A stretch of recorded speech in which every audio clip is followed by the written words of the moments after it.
उस लश्कर की अपनी ही शान थी। पता चलता था कि किसी शहनशाह की फौज है। उनके कदमों के नीचे जमीन हिलती थी। उधर यसरिब के सरफरोश थे। जाहिरी तौर पर उनकी कोई शान नहीं थी। ईरानियों के मुकाबले में मुसलमानों के हथियार भी कमतर रखते थे, लिबास भी यूं ही से थे और उनकी तादाद ईरानियों के मुकाबले में बहुत थोड़ी थी। खालिद रज़ियल्लाहु अन्हु ने अपनी फौज को आगे बढ़ने का हुक्म दिया तो हजारों कदमों की धमक और घोड़ों के टापों के साथ कलमा तैयबा का विर्द कोई और ही तासुर पैदा कर रहा था। ये फौज थकी हुई थी और जरतश्त ताजा दम थे। दोनों फौजों के दरमियान थोड़ा सा फासला रह गया तो खालिद रज़ियल्लाहु अन्हु ने अपनी फौजों को रोक लिया। मुसन्ना बिन हारिसा अपने सवार दस्ते के साथ खालिद रज़ियल्लाहु अन्हु के पीछे थे। दाएं और बाएं पहलुओं पर खालिद रज़ियल्लाहु अन्हु के मुकर्रर किए हुए 2 सालार आसिम बिन अम्र और अदी बिन हातिम थे। उस दौर की जंगों के दस्तूर के मुताबिक जरतश्तों का सिपा सालार कारन आगे आया और उसने मुसलमानों को इनफरादी मुकाबले के लिए ललकारा। मदीना का कोई शुतरबान मेरे मुकाबले में आ सकता है? उसने दोनों फौजों के दरमियान आकर और ललकार कर कहा। मेरे मुकाबले में आने वाला ये सोच कर आए कि मैं शहनशाह फारस का सिपा सालार हूँ। मैं हूँ तेरे मुकाबले में आने वाला। खालिद रज़ियल्लाहु अन्हु ने अपना घोड़ा आगे बढ़ाया और ललकारे, कारन आ और अपने सालार हुर्मुज के कत्ल का इंतकाम ले, मैं हूँ उसका कातिल। खालिद रज़ियल्लाहु अन्हु अभी कारन से कुछ दूर ही थे कि खालिद रज़ियल्लाहु अन्हु के अक़ब से एक घोड़ा तेजी से आया और खालिद रज़ियल्लाहु अन्हु के करीब से गुजर गया। पीछे रहे इब्ने वलीद, ये घुड़सवार ललकारा, आतिश परस्तों का ये सालार मेरा शिकार है। खालिद रज़ियल्लाहु अन्हु ने देखा वो एक मुसलमान सवार मौक़िल बिन अल-आशी था। वो पहलवानी और तेगज़नी में महारत और शहरत रखता था। ये डिसिप्लिन के खिलाफ था कि कोई सिपाही या सवार अपने सालार पर बर्तरी हासिल करने की कोशिश करता, लेकिन वो वक्त ऐसा था कि बंदा और साहिब और मोहताज और गनी एक हो गए थे। सिपाही और सवार जंग का मकसद समझते थे। जो जज्बा सिपाहियों में था वही सालारों में था। मौक़िल बिन अल-आशी ये बर्दाश्त न कर सका कि उसका सालार एक आतिश परस्त के हाथों घायल हो। खालिद रज़ियल्लाहु अन्हु अपनी सिपाह के जज्बे को समझते थे। वो रुक गए। उन्होंने अपने उस सवार के जज्बे को मारने की कोशिश न की। मौक़िल के घोड़े की रफ्तार तेज थी। घोड़ा ईरानियों के सालार क़ारिन बिन क़रियास से आगे निकल गया। मौक़िल ने आगे जाकर घोड़े को मोड़ा और क़ारिन को ललकारा। क़ारिन ने पहले ही तलवार अपने हाथ में ले रखी थी। उसके सर पर जंजीरों वाला खुद था और उसका ऊपर का धड़ ज़िरा में था। उसकी टांगों पर मोटे चमड़े के खौल चढ़े हुए थे। उसके चेहरे पर इंतकाम के तासुरात की बजाय तकब्बुर था, जैसे लोहे और मोटे चमड़े का यह लिबास उसे मुसलमान की तलवार से बचा लेगा। क़ारिन ने अपने घोड़े की बाग को झटका दिया। दोनों के घोड़े एक दूसरे के इर्द गिर्द 1-2 चक्कर लगाकर आमने सामने आ गए। ऐ आग के पूजने वाले, मौक़िल ने बड़ी बुलंद आवाज से कहा, मैं सिपाही हूँ, सालार नहीं हूँ। क़ारिन के चेहरे पर रौनत के आसार और ज्यादा नुमाया हो गए। दोनों घोड़े एक दूसरे की तरफ बढ़े। उनके सवारों की तलवारें बुलंद हुई। पहले बार में तलवारें एक दूसरे से टकराईं और दोनों सवार पीछे हट गए। घोड़े एक बार फिर एक दूसरे की तरफ आए। तलवारें एक बार फिर हवा में टकराईं। इसके बाद घोड़े पीछे हट हट और घूम घूम कर एक दूसरे की तरफ आए। दोनों सवार एक दूसरे पर वार करते रहे। आखिरी बार क़ारिन ने तलवार बुलंद की। मौक़िल ने वो वार रोकने की बजाय उसकी बगल को नंगा देखा तो तलवार बर्छी की तरह उसकी बगल में इतनी जोर से मारी कि तलवार क़ारिन के जिस्म में दूर तक उतर गई। क़ारिन के उसी हाथ में तलवार थी जो उसके हाथ से छूट गई। क़ारिन घोड़े पर एक तरफ को झुका। मौक़िल ने अब उसकी गर्दन देख ली, जिससे क़ारिन आहनी खुद की जंजीरें हटकर पीछे को लटकाई थी। मौक़िल ने पूरी ताकत से गर्दन पर ऐसा वार किया कि तकब्बुर और रौनत से अकड़ी हुई गर्दन साफ कट गई। मुसलमानों के लश्कर से दादो तहसीन और अल्लाह अकबर के नारे रात की तरह कड़कने लगे। क़ारिन बिन क़रियास का सर जमीन पर पड़ा था। उसके जंजीरों वाले खुद के नीचे उसकी हैसियत के मुताबिक 1 लाख दिरहम के हीरों वाली टोपी थी। ऐसी ही टोपी हुर्मुज के सर पर भी थी। क़ारिन का बाकी धड़ घोड़े से लुढ़क गया, लेकिन उसका एक पांव रिकाब में फंस गया। मौक़िल ने क़ारिन के घोड़े को ठुड्डा मारा। घोड़ा क़ारिन के जिस्म को घसीटता दोनों फौजों के दरमियान बेलगाम दौड़ने लगा। ईरानियों के लश्कर पर मौत का सन्नाटा तारी था। आतिश परस्तों की सफों से 2 घोड़े आगे आए। कौन है हमारे मुकाबले में आने वाला? उन 2 में से एक घुड़सवार ललकारा, हम अपने सिपा सालार के खून का इंतकाम लेंगे। मैं अकेला दोनों के लिए काफी हूँ। खालिद रज़ियल्लाहु अन्हु ने दुश्मन की ललकार का जवाब दिया और एड़ लगाई। उन्हें ललकारने वाले 2 ईरानी सालार क़बाज़ और अनूश जान थे। अचानक खालिद रज़ियल्लाहु अन्हु के अक़ब से 2 घोड़े आए जो उसके दाएं बाएं से आगे निकल गए। खालिद रज़ियल्लाहु अन्हु को एक ललकार सुनाई दी, पीछे हो वलीद के बेटे, इन दोनों सालारों ने हमारे हाथ देखे हुए हैं, अब हम इन्हें भागने की मोहलत नहीं देंगे। खालिद रज़ियल्लाहु अन्हु के लश्कर के दूसरे सवार ने कहा। खालिद रज़ियल्लाहु अन्हु ने ये देखा कि ये दोनों सवार जो उनके करीब से गुजर कर दुश्मन के मुकाबले पर चले गए थे, उनके लश्कर के दाएं और बाएं पहलुओं के सालार आसिम बिन अम्र और अदी बिन हातिम थे। उन दोनों ने कपड़ों का लिबास जेबे तन कर रखा था और वो जिनके मुकाबले में गए थे वो सर से पांव तक लोहे में डूबे हुए थे। मुसलमान सालारों को अपने अल्लाह पर भरोसा था और आतिश परस्त उस ज़रा पर यकीन रखते थे जो उन्होंने पहन रखी थी। उन्हें मालूम न था कि तलवार के वार को आहन नहीं अकीदा रोका करता है। दोनों तरफ तजर्बाकार सालार थे जो तेगजनी की महारत रखते थे। उनकी तलवारें टकराने लगीं। मुसलमानों की तलवारें आतिश परस्तों की ज़रा को काटने से कासिर थीं, इसलिए वो मोहतात होकर वार करते थे ताकि तलवारों की धार को नुकसान न पहुंचे। आसिम और अदी इस ताक में थे कि दुश्मन का कोई नाजुक और गैर महफूज जिस्म का हिस्सा सामने आए तो वो मौक्कल की तरह वार करें। आखिरकार उन दोनों ने बारी बारी मौक्कल ही की तरह अपने अपने दुश्मन के करीब जाकर उन्हें मौका दिया कि वो ऊपर से तलवार का वार करें। आतिश परस्तों के सालारों ने वही गलती की जो कारन ने की थी। उन्होंने बाजू ऊपर किए और तलवारें उनकी बगलों में दाखिल हो गईं और दोनों की तलवारें गिर पड़ी। खालिद रज़ियल्लाहु अन्हु ने जब देखा कि ज़रतश्तों का सिपा सालार मारा गया और उसके बाद उसके दोनों सालार भी जिन्हें अपने लश्कर को मुनज़्ज़म तरीके से लड़ाना था मारे गए हैं, तो खालिद रज़ियल्लाहु अन्हु ने अपने लश्कर को हमले का हुक्म दे दिया। ईरानियों के लश्कर में वो सिपाही भी थे जो अपने दिलों पर मुसलमानों की दहशत लिए हुए जंगे सलासिल से भागे थे। अब उन्होंने अपने 3 सालारों को मरते देखा तो उनकी दहशत में इजाफा हो गया। उन्होंने ये दहशत अपने सारे लश्कर पर हावी कर दी। लश्कर का हौसला तो पहले ही मजरूह हो चुका था। ये लश्कर मुकाबले के लिए बहरहाल तैयार हो गया। ईरानियों को ये फायदा हासिल था कि उनके पीछे दरिया था जिसने उनके अक़ब को महफूज किया हुआ था। इस दरिया का दूसरा फायदा उन्हें ये नजर आ रहा था कि इसमें बड़ी कश्तियां बंधी हुई थीं जो लश्कर के साथ आई थीं। पसपा होने के लिए उन कश्तियों ने उनके काम आना था। उन्हें ये डर भी नहीं था कि मुसलमान ताक़ुब में आ सकेंगे। खालिद रज़ियल्लाहु अन्हु के हमले का अंदाज हल्ला बोलने वाला या अंधाधुंध टूट पड़ने वाला नहीं था। उन्होंने एक ही बार में अपने तमाम दस्ते जंग में नहीं झोंक दिए। उन्होंने क़ल्ब के दस्तों को बारी बारी आगे भेजा और उन्हें हिदायत दी कि वो दुश्मन की सफ़ों के अंदर न जाएं बल्कि दुश्मन को अपने साथ आगे लाने की कोशिश करें। इसके साथ साथ खालिद रज़ियल्लाहु अन्हु पहलुओं को इस तरह फैलाते चले गए कि वो दुश्मन पर पहलुओं से हमला कर सकें। दुश्मन के सिपा सालार और 2 सालारों की लाशें घोड़ों के सुमों तले कुचली मसली गई थी। ये फारस की शहनशाही का गुरूर था जो मुसलमानों के घोड़ों तले कुचला जा रहा था। इस सूरत हाल में आतिश परस्तों के हौसले मर सकते थे, बेदार नहीं हो सकते थे। मुसलमानों के नारे और उनकी ललकार उनके पांव उखाड़ रही थी। ज़रतश्त के पुजारियों, अल्लाह को मानो, हम हैं मोहम्मद सल्लल्लाहु अलैहि वसल्लम के शहदाई, और अल्लाह अकबर के नारों से फजा कांप रही थी। जोशो खरोश तो मुसन्ना बिन हारिसा के सवारों का था। उनकी ललकार अलग थलग थी। अपने गुलामों की ज़रब देखो, आज जालिमों से खून का हिसाब लेंगे। बुलाओ और शेर को, ज़रतश्त को आवाज दो। ईरानी सिपाह के हौसले जवाब देने लगे। उनकी दूसरी कमजोरी ने उनके जिस्म तोड़ दिए। ये कमजोरी उनके हथियारों का और ज़रा का बोझ था। वो थकन महसूस करने लगे। खालिद रज़ियल्लाहु अन्हु ने जो अपनी सिपाह के साथ सिपाहियों की तरह लड़ रहे थे, भांप लिया कि आतिश परस्त ढीले पड़ते जा रहे हैं। उन्होंने जिस शिद्दत से मुकाबले और जवाबी हमलों का आगाज किया था, उस शिद्दत में नुमायां कमी नजर आने लगी। खालिद रज़ियल्लाहु अन्हु ने अपने कासिद पहलुओं के सालारों आसिम बिन अदी की तरफ इस हुक्म के साथ दौड़ा दिए कि अपने अपने पहलुओं को और बाहर ले जाकर बैक वक्त दुश्मन के पहलुओं पर हमला करें। इसके साथ ही खालिद रज़ियल्लाहु अन्हु ने क़ल्ब के पीछे रखे हुए महफूजा यानी रिजर्व के दस्ते को दुश्मन के क़ल्ब पर हमले का हुक्म दे दिया। इन दस्तों को जो पहले मौज दर मौज के अंदाज से हमले कर रहे थे, खालिद रज़ियल्लाहु अन्हु ने पीछे हटा लिया ताकि वो जोशो खरोश में ऐसी थकन महसूस न करने लगे जो उनकी बर्दाश्त से बाहर हो जाए। ईरानी लश्कर मुसलमानों के नए हमलों की ताब न ला सका। उनका जानी नुकसान बहुत हो चुका था। अब वो बिखरने लगे। मुसलमानों ने देखा कि पीछे जो ईरानी सिपाही थे वो दरिया की तरफ भागे जा रहे थे। उस वक्त मुसलमानों को वो कश्तियां दिखाई दी जो सैकड़ों की तादाद में दरिया के किनारे बंधी थी। कश्तियां तोड़ दो, एक मुसलमान की ललकार सुनाई दी। दुश्मन भागने के लिए कश्तियां साथ लाया है, एक और ललकार सुनाई दी।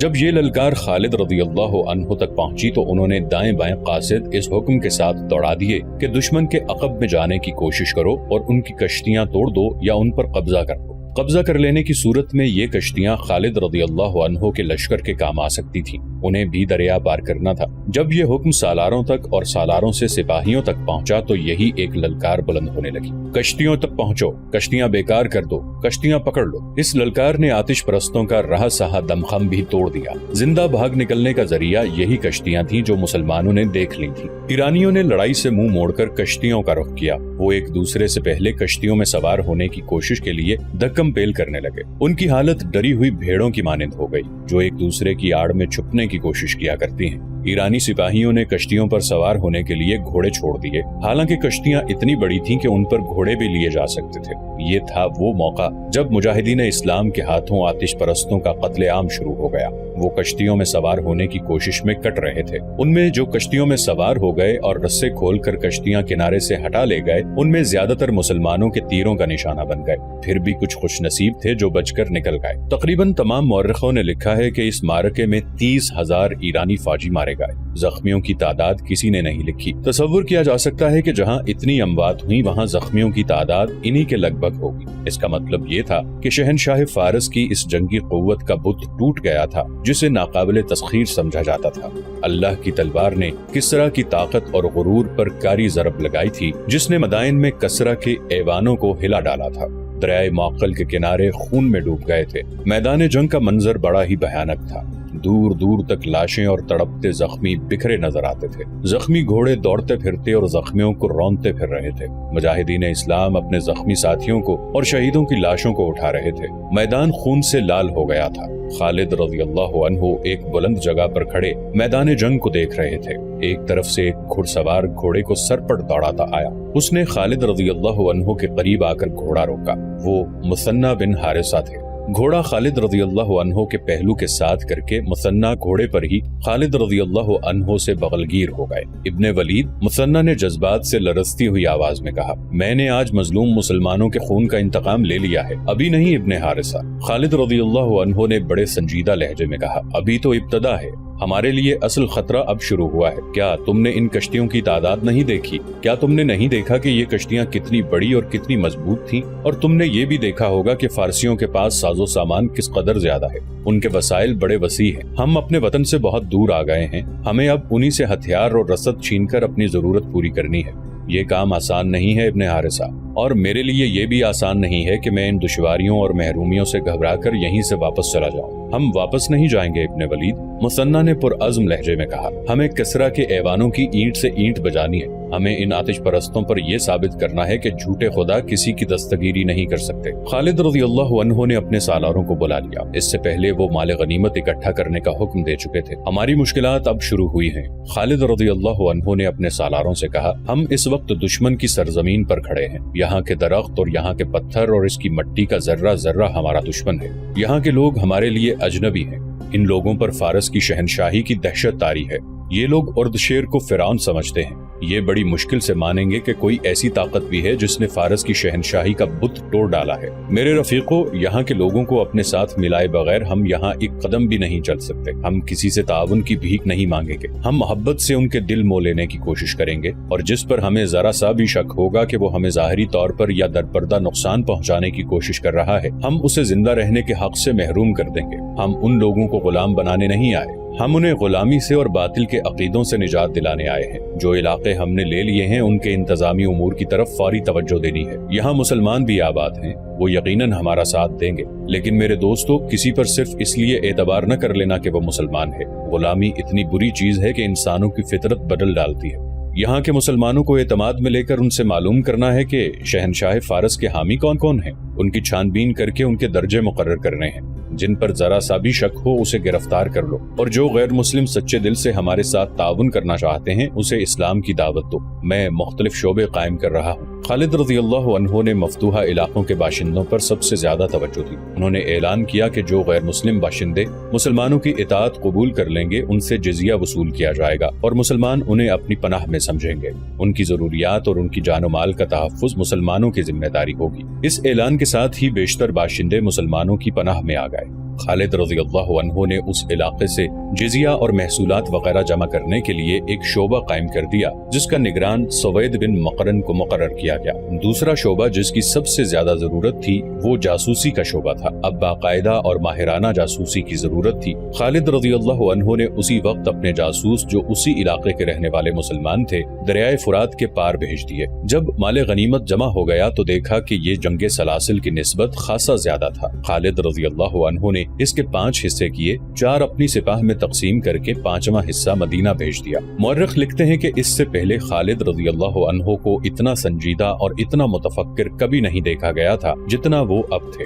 मई 633 ईस्वी के पहले हफ्ते, जो माह सफर 12 हिजरी का तीसरा हफ्ता था, जरतश्त के पुजारियों के लिए दरियाए फुरात का सरसब्ज़ो शादाब खित्ता जहन्नुम बन गया था। किस कदर नाज था उन्हें अपनी जंगी ताकत पर, अपनी शान शौकत पर, अपने घोड़ों और हाथियों पर। वो तो फिरौना के हमपल्ला होने का दावा करने लगे थे और किसरा दहशत की अलामत बनता जा रहा था। दजला और फुरात के संगम के वसी इलाके में खालिद रज़ियल्लाहु अन्हु ने, जिन्हें रसूल अकरम सल्लल्लाहु अलैहि वसल्लम ने अल्लाह की तलवार का खिताब दिया था, फारस के जरतश्तों को बहुत बुरी शिकस्तें दी थी और उनके हुर्मुज, क़ारिन बिन क़यानिस, अनोशजान और क़बाज़ जैसे सालारों को मौत के घाट उतार दिया था। लेकिन किसरा और दुशेर ने अभी शिकस्त तस्लीम नहीं की थी। उसके पास अभी बेपनाह फौज मौजूद थी और मदीना के मुजाहिदीन को वो अब भी बद्दू और सहराई लुटेरे कहता था। उसने शिकस्त तस्लीम तो नहीं की थी, लेकिन शिकस्त और अपने नामवर सालारों की मुसलमानों के हाथों मौत का जो सदमा उसे हुआ था वो उसे छुपा नहीं सका था। हुर्मुज की मौत की इत्तला पर वो अपने दिल पर हाथ रखकर तोहरा हो गया था। उसने संभलने की बहुत कोशिश की थी, लेकिन ऐसे मरज का आगाज हो चुका था जिसने उसे बिस्तर पर गिरा दिया। मुअर्रिखों ने इस मरज को सदमे का असर लिखा है। क्या मेरे लिए शिकस्त और पसपाई के सिवा अब कोई खबर नहीं रह गई? उसने बिस्तर पे उठकर बैठते हुए गरज कर कहा, क्या मदीना के मुसलमान जिन्नात हैं? क्या वो किसी को नजर नहीं आते और वार कर जाते हैं? तबीब उर्दशेर की मंजूरे नजर 2 जवां साल बीवियां और उसका वजीर हैरान परेशान खड़े उस कासिद को घूर रहे थे जो ईरानियों की फौज की एक और शिकस्त और पसपाई की खबर लाया था। उसके आने की इत्तला जब अंदर आई तो तबीब ने बाहर जाकर कासिद से पूछा कि वो क्या खबर लाया है। कासिद ने जब खबर सुनाई तो तबीब ने उसे कहा था कि वो किसरा को अभी ऐसी बुरी खबर ना सुनाए, क्योंकि उसकी तबीयत उसके मुतहम्मिल नहीं हो सकती। लेकिन ये कासिद कोई मामूली सिपाही नहीं था कि वो तबीब का कहा मान जाता। वो पुराना कमांडार था। उसका ओहदा सालारी से 2 ही दर्जे कम था। उसे किसी सालार ने नहीं भेजा था। उसे भेजने के लिए कोई सालार जिंदा नहीं बचा था। तबीब के रोकने से वो ना रुका। उसने कहा कि उसे किसरा की सेहत का नहीं, फारस की शहनशाही और जरतश्त की अजमत का गम है। अगर शहनशाह और शेर को उसने दजला और फरात की जंगी कैफियत की पूरी इत्तला ना दी तो मुसलमान मदाइन के दरवाजे पर आ दमकेंगे। उसने तबीब की और कोई बात न सुनी, अंदर चला गया और उर्दशेर को बताया कि मुसलमानों ने फारस की फौज को बहुत बुरी शिकस्त दी है। उर्दशेर लेटा हुआ था, उठ बैठा। गुस्से से उसके होंठ और उसके हाथ कांप रहे थे। शहनशाह फारस, कमांडार ने कहा, मदीना वाले जिन्नात नहीं, वो सबको नजर आते हैं, लेकिन क्या क़ारिन मर गया था? उर्दशेर ने गुस्से से पूछा। हाँ शहनशाह, कमांडार ने जवाब दिया, वो जाती मुकाबले में मारा गया था। उसने दोनों फौजों की लड़ाई तो देखी ही नहीं। मुझे इत्तला दी गई थी कि क़बाज़ और अनूशजान भी उसके साथ थे।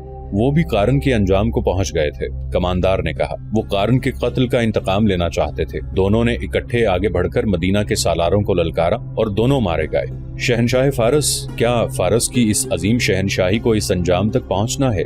नहीं नहीं, गुस्ताखी की माफी चाहता हूँ। अगर किसरा ने सदमे से अपने आप को यूं रोग लगा लिया तो क्या हम जरतश्त की अजमत को मदीना के बद्दुओं से बचा सकेंगे? तुम कौन हो? उर्दशेर ने पूछा। मैं कमांडार हूँ, कमांडार ने जवाब दिया। मैं किसी का भेजा हुआ कासिद नहीं, मैं जरतश्त का जानिसार हूँ। दरबान को बुलाओ। उर्दशेर ने हुक्म दिया। तुमने मुझे नया हौसला दिया है। मुझे ये बताओ कि क्या मुसलमानों की नफरी ज्यादा है? क्या उनके पास घोड़े ज्यादा हैं? क्या है उनके पास? दरबान अंदर आया और हुक्म के इंतजार में झुककर दोहरा हो गया। सरदार अंदज़रगर को फौरन बुलाओ। उर्दशेर ने दरबान से कहा और कमांडार से पूछा, क्या है उनके पास? बैठ जाओ और मुझे बताओ। हमारे मुकाबले में उनके पास कुछ भी नहीं, कमांडार ने जवाब दिया। उनमें लड़ने का जज्बा है। मैंने उनके नारे सुने हैं। वो नारों में अपने खुदा और रसूल को पुकारते हैं। मैंने उनमें अपने मजहब का जुनून देखा है। वो अपने अकीदे के बहुत पक्के हैं और यही उनकी ताकत है। हर मैदान में उनकी तादाद थोड़ी है। ठहर जाओ, उर्दशेर ने कहा। अंदज़रगर आ रहा है। मुझे अपने उस सालार पर भरोसा है। उसे बताओ कि हमारी फौज में क्या कमजोरी है कि इतनी ज्यादा तादाद में होते हुए भाग आती है। इंतज़रगर उर्द शेर बिस्तर पर नीम दराज था। अपने एक और नामवर सालार से कहने लगा, क्या तुमने सुना नहीं कि कारन बिन करियान भी मारा गया है, कबाज भी मारा गया और उनूशजान भी मारा गया है। इंतज़रगर की आंखें ठहर गईं जैसे हैरत ने उस पर सख्ता तारी कर दिया हो। इसे बताओ कमानदार। उर्द शेर ने कमानदार से कहा, क्या मैं इन हालात में जिंदा रह सकूंगा? कमानदार ने सालार इंतज़रगर को तफसील से बताया कि मुसलमानों ने उन्हें दरियाए मौकल के किनारे किस तरह शिकस्त दी है और ये भी तफसील से बताया कि मदाइन की फौज किस तरह भागी है। इंतज़रगर उर्द शेर ने कहा, हम अब एक और शिकस्त का खतरा मूल नहीं ले सकते। मुसलमानों से सिर्फ शिकस्त का इंतकाम नहीं लेना, उनकी लाशें फुरात में बहा देनी है। ये इसी सूरत में मुमकिन है कि तुम ज्यादा से ज्यादा फौज लेकर जाओ। तुम उस इलाके से वाकिफ हो, तुम बेहतर समझते हो कि मुसलमानों को कहाँ घसीट कर लड़ाना है। वो रेगिस्तान के रहने वाले हैं, इंतज़रगर ने कहा, और वो रेगिस्तान में ही लड़ सकते हैं। मैं उन्हें सरसब्ज और दलदली इलाके में आने दूंगा और उन पर हमला कर दूंगा। मेरी नजर में दलजा मौजूद इलाका है। उसने कमानदार से पूछा, उनके घुड़सवार कैसे हैं? उनके सवार दस्ते ही उनकी असल ताकत हैं। कमानदार ने कहा, उनके सवार बहुत तेज और होशियार हैं। दौड़ते घोड़ों से उनके चलाए हुए तीर खता नहीं जाते। उनके सवारों का हमला बहुत ही तेज होता है। वो जमकर नहीं लड़ते, एक हल्ला बोलकर इधर उधर हो जाते हैं। यही वो राज है जो हमारे सालार नहीं समझ सकते।